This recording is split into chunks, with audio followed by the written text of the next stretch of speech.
Mark Schlereth, 3 Super Bowl championships. I said this, that I did think Mike McCarthy at halftime, he knew he wasn't going to have Pollard. He didn't trust his field goal kicker. And frankly, the Niners have a better roster. I didn't put this on McCarthy. I didn't like the last play, but that's not the game. That's just that's a flag football play to try to score. I think some of this, a big chunk of it is they're paying a lot to Dak. I'm paying for a Ferrari and I'm getting a Civic. I didn't see a massive gap between Purdy and Dak. Did you? No, I think if you go back and look at it, Colin, you could probably pick out 5 or 6 just exceptional plays that Brock Purdy made. Give me one exceptional play that Dak made during the course of that game. Give me one standout play where you're like, oh my gosh, like he didn't have the boot out to the left and find Kittle across the middle and deliver it to Kittle and he makes a spectacular catch. I can't think of one spectacular play that Dak made. And then when you have a defense that you can rotate 8 different guys on your defensive line, they're all first-round picks, essentially, and then you can take your middle linebacker and run down the seam or run down the middle of the football field with the best receiver on your roster and go stride for stride with him. You've got to be able to make plays when you're the quarterback. When you've got that exceptional a defense out there, you've got to be the difference maker, and Dak just wasn't the difference maker. The Philadelphia, San Francisco feels like a 1988, which you played many of these. Just a physical, great line play.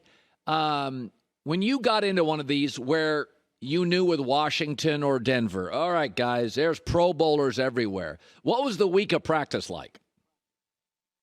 Well, I think it's always intense, especially come playoff time. You understand what you're getting into, right? You understand the way I look at football in general. Playoff football to me is the way just I look at football in general. Show me the team that dominates the line of scrimmage on both sides. I'll show you the team that's going to win the majority of every game. And so with these two teams, you've got one of the most stout defenses in all the National Football League when you're talking about the San Francisco 49ers. Like I said, they'll rotate 8 different defensive linemen. And heck, when you start talking about Armstead, a first rounder, Kinlaw, a first rounder, Bosa, a first rounder, they're littered with those guys up and down the line of scrimmage and linebackers who can flat out run. And then you're talking about the Philadelphia Eagles. And this is what sets them apart. They are both big and strong and fast and athletic. Usually you're either big and strong or you're fast and athletic.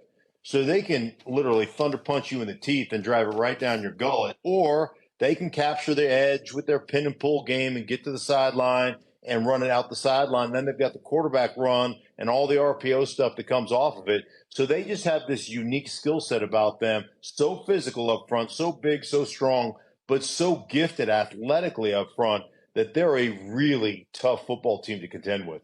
He's fighting like mad to get on the field. It's not a concussion. It's not shoulder. It's not ribs. It's ankle. So he's going to fight like mad. Your guess on, if you've had one or not, how effective he can be? Yeah, I've had plenty of them, Colin, and they are an absolute nightmare to contend with. The difference between a guy like me and a guy like Mahomes is I can shoot mine up. And the problem with shooting it up is you actually shoot it up in between the 2 bones in your leg, above your ankle. And ultimately what happens is all that medicine drains down into your foot. Your whole foot goes numb.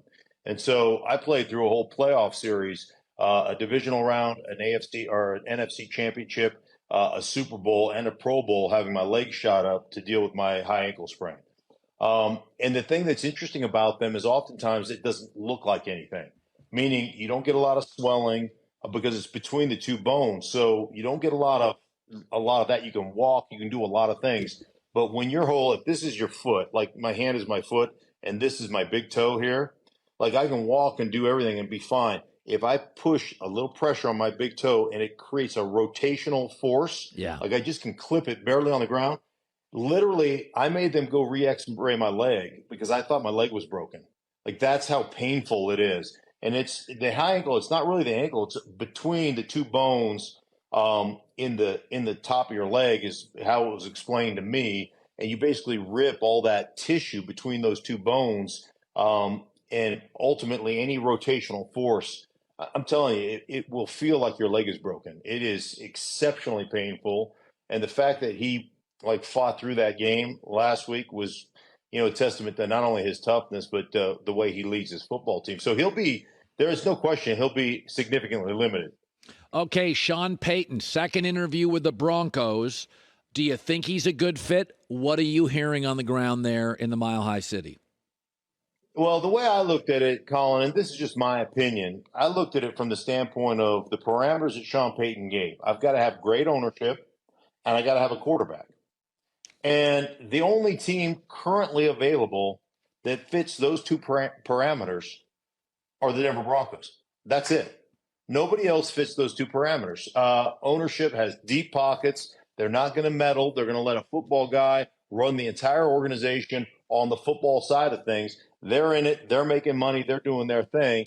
And you've got a quarterback in Russell Wilson that is salvageable, that can be fixed, that actually played well in the last game of the season once he went back to doing Seattle-type things. And Sean said this on the broadcast on Fox during the course of the season. I would take what he did in Seattle, and I would put that in there. The other thing they need a guy that's in charge that can basically say, this is the way we're going to do things, and instill some fear within an organization.